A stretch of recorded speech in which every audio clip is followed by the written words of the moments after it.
Hello, hello, Pisces Collective. Ako po si James from James Tarot PH. Ito po ang inyong weekly reading for February 1 hanggang 8. So mga Pisces, nasa unang linggo na tayo ng Pebrero. Ano po naghihintay sa inyo? Alamin natin. Let's start. Inhale and exhale. Holy Spirit, Spirit Guides, ibigay natin kay Pisces ang mga mensaheng dapat nilang malaman para sa linggong ito. In your overall energy, meron kang the King of Wands. In the area of what you need to focus on, meron po kayong the Ten of Pentacles. In the area of what you need, meron po kayong the Strength card. Lovely. In the area of what's affecting your current energy, meron kang the Hanged Man. In the area of your near future, meron kang the Seven of Swords.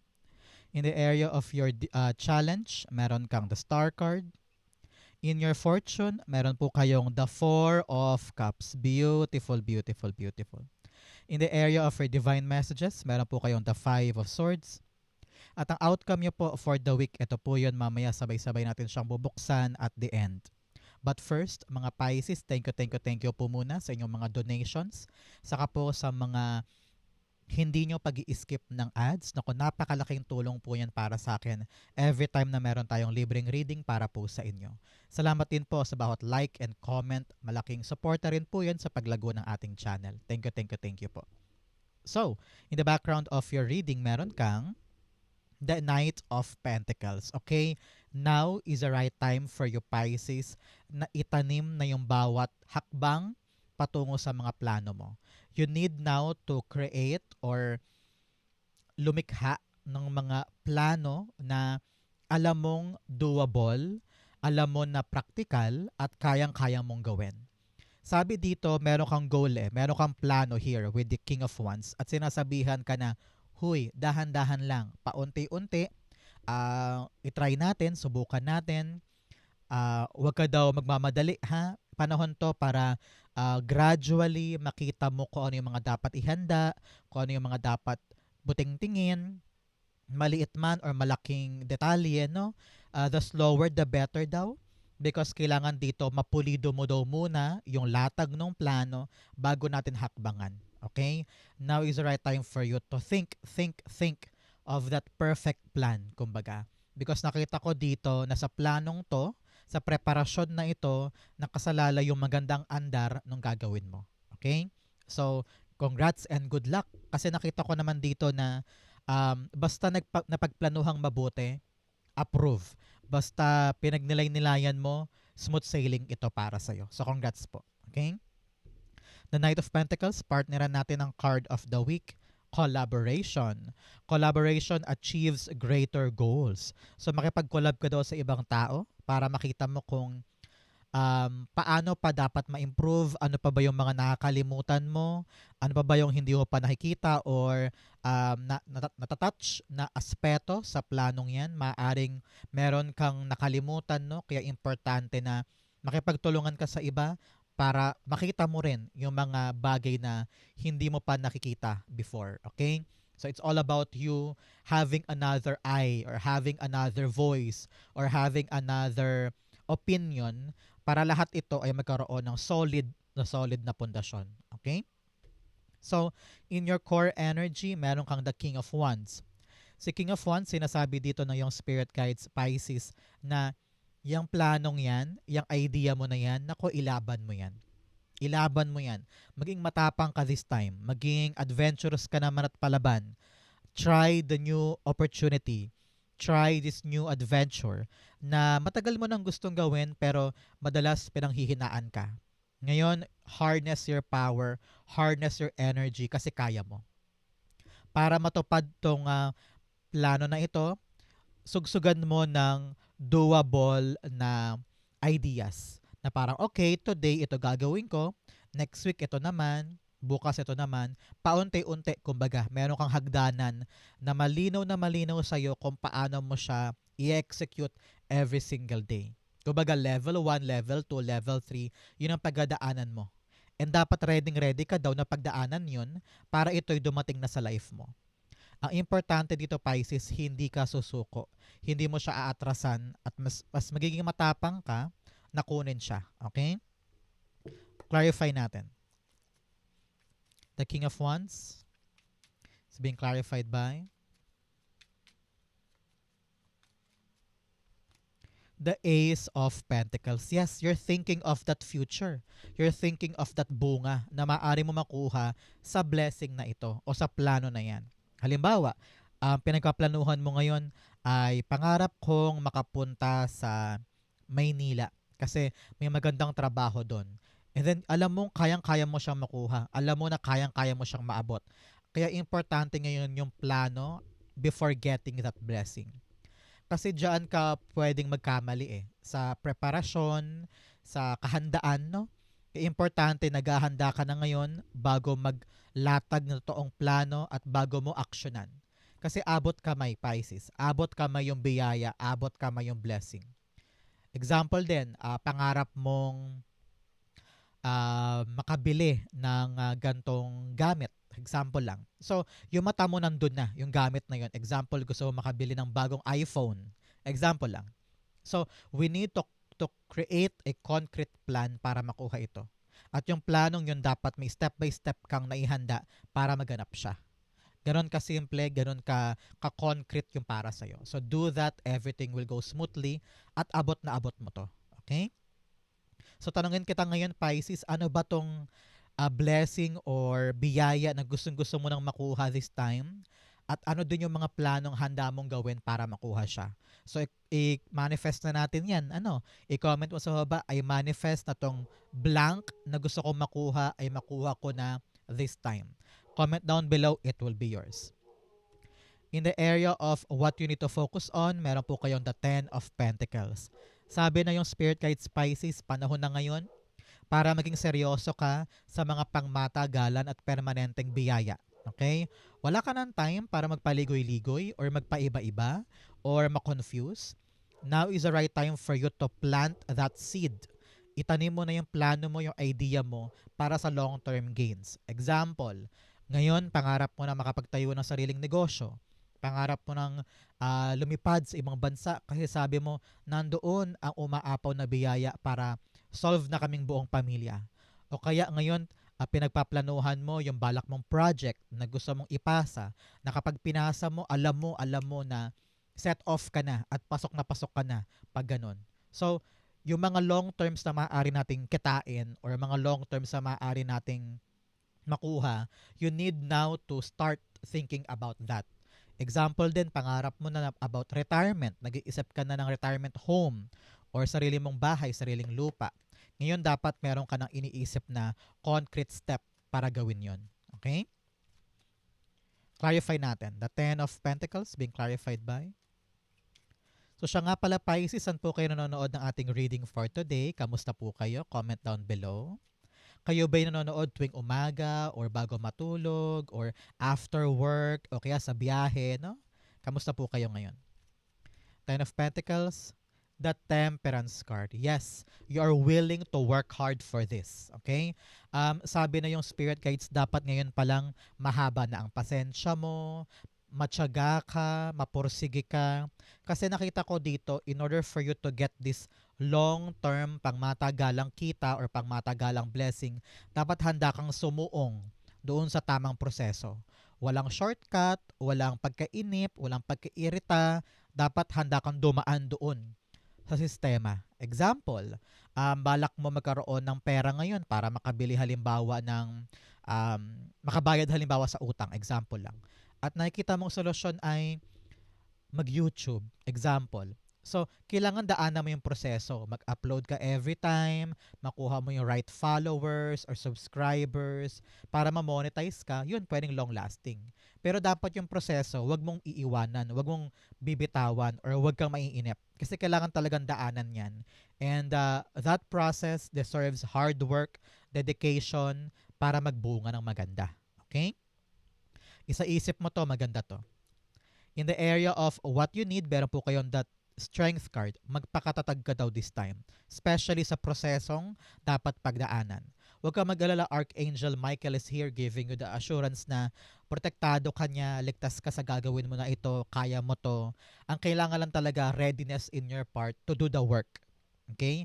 At doon, huwag ka magmamadali. Huwag mong isipin na kailangan kong galingan, kailangan kong perfect, kailangan kong bilisan, kailangan approve agad, kailangan magandang-magandang outcome. You don't need to really put a lot of pressure sa sarili mo. Ang kailangan mo lang handa ka, ready ka, day by day, araw-araw, gawin mo lang yung makakaya mo and let God give you the assurance of good outcome. Sabi rin dito, be gentle with yourself. Huwag mo masyadong bugbugin ang sarili mo na kailangan ganito, kailangan ganyan, kailangan ganyan. Be kind to yourself, okay? Para hindi ka mawala ng motivation. Dapat ikaw ang unang cheerleader ng sarili mo. Ikaw ang mag-hype sa sarili mo. Okay? Strength cards being clarified by... Oops, tumilapon. Kunin natin. Ten of Wands and the Fool card. Yes, huwag ka daw matakot na humakbang, sumugal. Huwag ka rin daw matakot na ibigay yung effort mo, hard work mo, lahat ng kaya mong ilaan na pawis, pagod, puyat, gawin mo daw. Because nakita ko dito na kung ready ka to give your hard work and gradual movement, no? Matyaga ka, papanindigan mo to, magpapakatibay ka, just to begin something, just to take this opportunity, maganda ang bunga sa'yo. Very, very successful ito. Kaya kung meron kang susugalan, give it your all. Huwag ka na magtira pa. No? Kumbaga, sabi nga dito, kung susugal ka lang din sa buhay para abutin yun, para magsimula nito, ibigay mo na yung perfection mo, ibigay mo na yung effort mo para sa huli, wala kang pagkisihan, and then makita mo din na, uy, all of my hard work is paying off. Sulit lahat ng to. Parang ganyan. Okay? In the area of what's affecting your current energy, meron kang the Hanged Man. Sabi dito, Pisces ng yung spirit guides na kunin mo daw yung mga pagkakataon na wala pang nangyayari. Example, meron kang plano, tapos inuunti-unti mo yung pagpe-prepare, yung mga moments of quietness, moment na tahimik at wala kang ginagawa. Kunin mo daw yung moment na yan to think. To think and then palawakin ang isip mo. No? Sabi dito, bago ka humakbang, bago ka dumiretso sa journey na yan, make sure na buo na ang loob mo kasi parang wala nang atrasan to eh. Wala lang atrasan to. You're on the path of getting this new blessing. Kaya importante ang paninindigan. Importante yung fighting spirit na hindi ka mag-surrender at hindi ka susuko. Baka kasi baka mamaya mahirapan ka lang bigla, bitawan mo na. Sabi mo, ayoko na.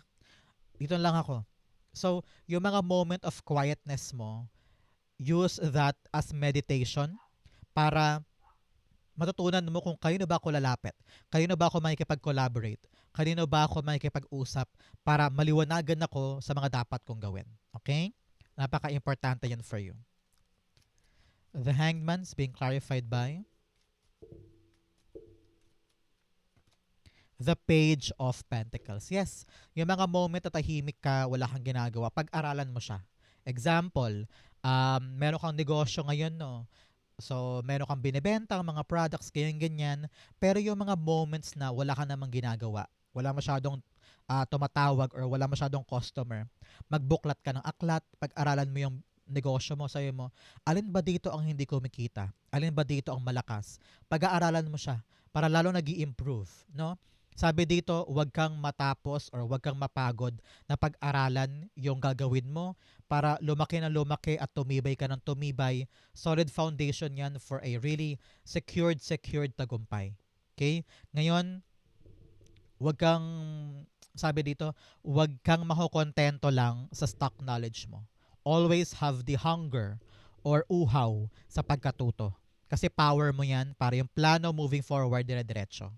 At hindi ka rin ma-fall for manipulation, at hindi ka rin ma-stagnant or hindi ka rin matenga na parang, hala, ano nang gagawin ko ngayon, hindi ko na alam. Kaya importanteng may alam para hindi stuck. Okay?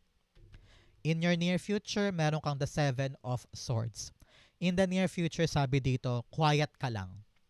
Kung ano yung ginagawa mo na plano at hakbang para sa goal mo na ito, quiet lang tayo. Huwag mo muna i-share sa iba. Para walang nangingialam, para walang asungot, para walang manggulo, no? Work in silence. And every single day, trabahuhin mo lang to because yung outcome malapit na. Okay? Malapit to magbunga para sa'yo. Mabilis lang to. Dadaanan mo to, yung plano mo gagana, yung idea mo gagana. Kaya you need to work on a very, very tahimik way. Hindi loud, hindi binobroadcast, tahimik lang para mas payapa at makapag-focus ka ng tama. Okay? Seven of Swords being clarified by the Magician card. Yes.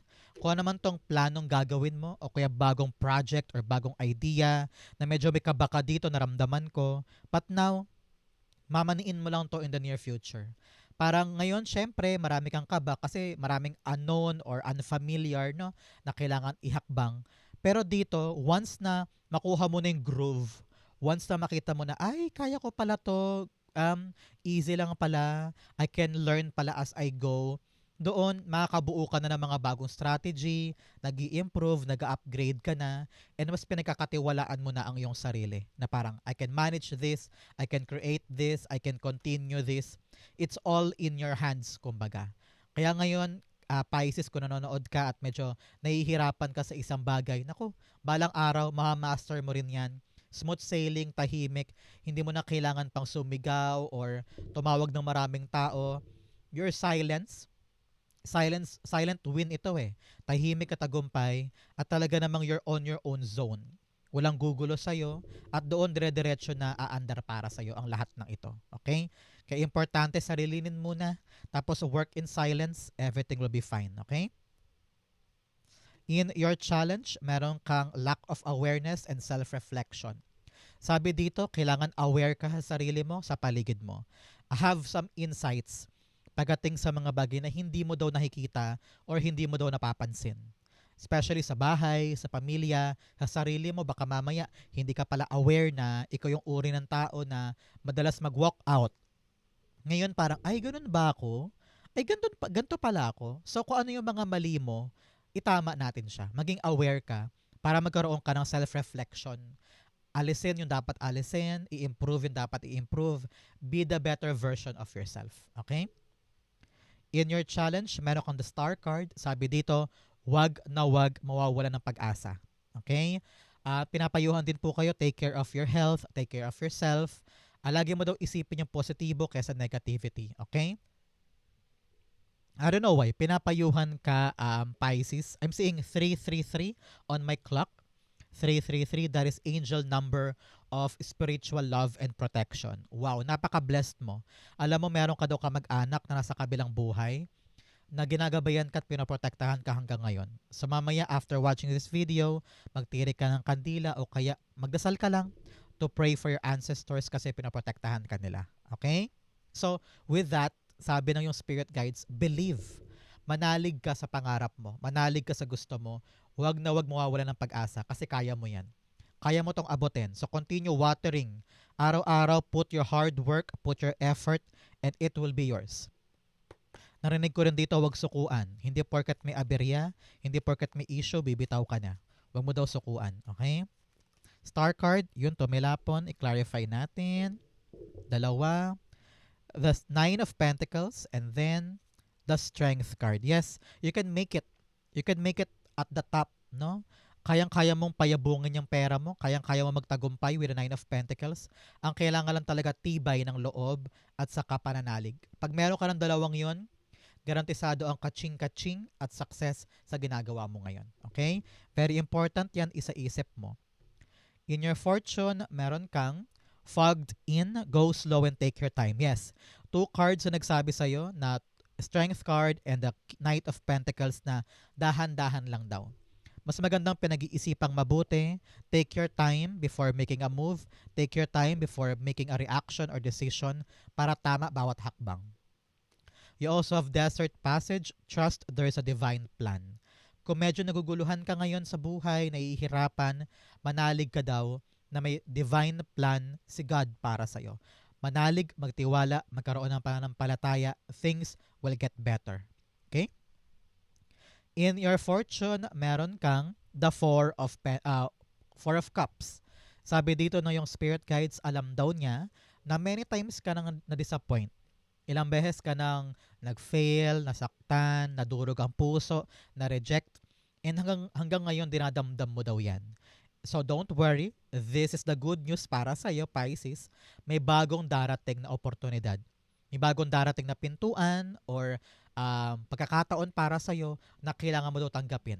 Be open to this new opportunity kasi ito yung magpapanumbalik ng sigla mo. Alam ko na sawing palad ka na sa mga nangyari in the past, pero may new, may bago eh.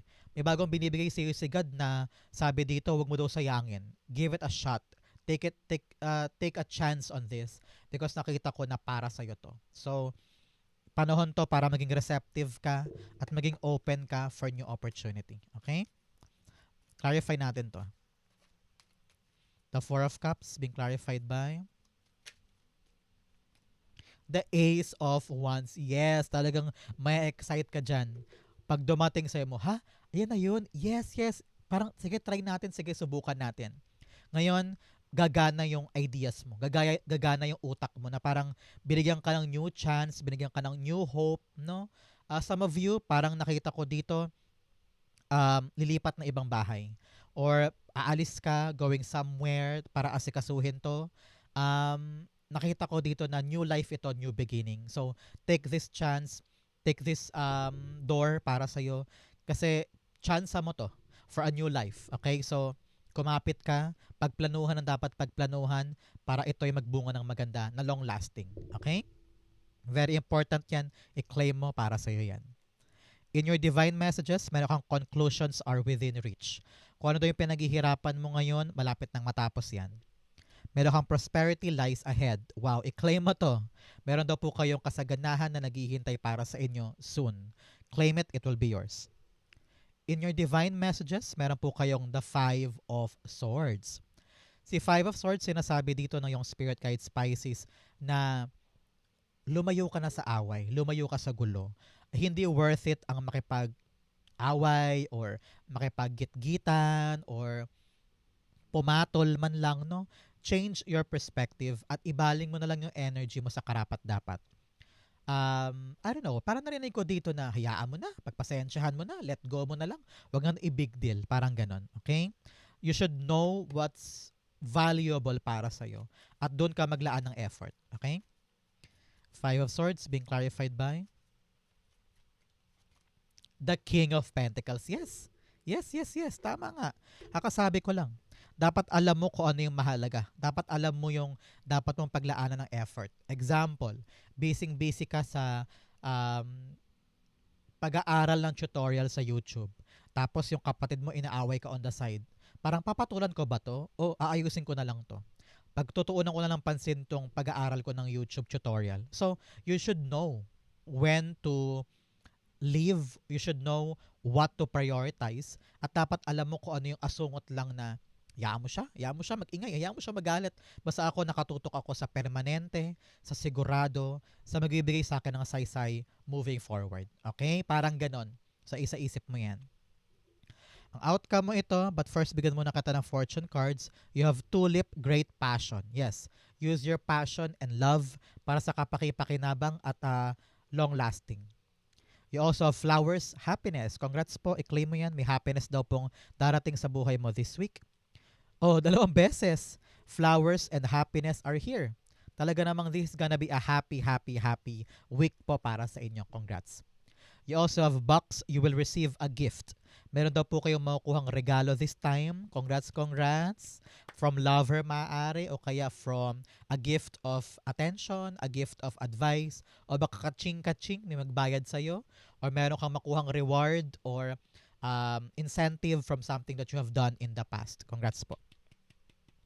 So, ang outcome ni Pisces for February 1 to 8, meron kang the Two of Pentacles. Yes, babalik na ngayon yung balanse ng buhay mo. If you could just figure out kung ano yung mga dapat ipaglaban, maliwanagan ang isip sa pagdating at pag-aaral ng bagong blessing, matyaga ka para sa mga pangmatagalang gains para sa buhay mo, you are now ready to take a risk and fight for something na handa mong pagsumikapan, heto ka, things are imbalanced. May time ka for work, may time ka for yourself, may time ka for entertainment. Kumbaga, wag mong bugbugin ang sarili mo sa isang bagay lang. Try to keep things in balance sa buhay mo. Lahat yan dapat na panghahawakan mo. Okay? Para hindi ka rin ma-overwork, hindi ka rin ma-burn out, no? Kung kailangan magbakasyon, lumabas, go push, do that. makatulong yan sa'yo para makahinga. And then pagbalik mo, trabaho ulit. Okay? Kailangan talaga nating maging patas sa ating sarili, no? And now is the right time also for you, Pisces, to make a decision, ha? Naramdaman ko to, bigla sabi, mag-decide na siya. Mag-decide ka na daw about something. I don't know why. Parang meron ka daw pinagpapaliban na kailangan mo ng harapin, kailangan mo ng buting tingin para magkaroon ng bunga. Three of Pentacles, yes, collaboration. People around you can help you in this balancing act. Meron ka daw ginagawa eh. Meron ka daw inaasikaso. And at some point, nahihirapan kang asikasuhin siya. Example, meron kang day job, tapos meron ka pang anak sa bahay. So, nahihirapan kang i-juggle yung obligasyon sa trabaho at saka sa anak. So, meron ka daw mga taong makakatulong sa'yo para lahat ng hinahawakan mo'y gumaan. Example, yung kapatid mo, siya muna magbabantay sa anak mo while you're working. Tapos sa trabaho naman, maaaring makatagpo ka ng mga taong pwedeng tumulong sa'yo para matapos mo agad ang ginagawa mo, makauwi ka ng maaga. Mga ganon. So, don't hesitate to ask for help. Don't hesitate to tumanggap ng tulong or assistance or payo, no? Because meron daw ipapadala sa'yo si God, Pisces, na mga taong tutulong sa'yo para gumaan, bumilis, bumuti ang performance mo sa mga inaalagaan mo. Okay? So, grab those help, grab those assistance and helping hand. Tulong sa'yo yan ni God. Okay? So, Pisces, ito po ang inyong February 1 to 8. Sana po ay nakaresonate kayo sa mga sinabi ko today. Comment lang po kayo sa baba, babasahin ko po yan. Thank you, Holy Spirit, Spirit Guides, for the clarity and messages na dapat malaman ng mga mahal kong Pisces for today. Thank you po for watching hanggang dulo. I love you. This has been James for James Tarot PH. God bless everybody.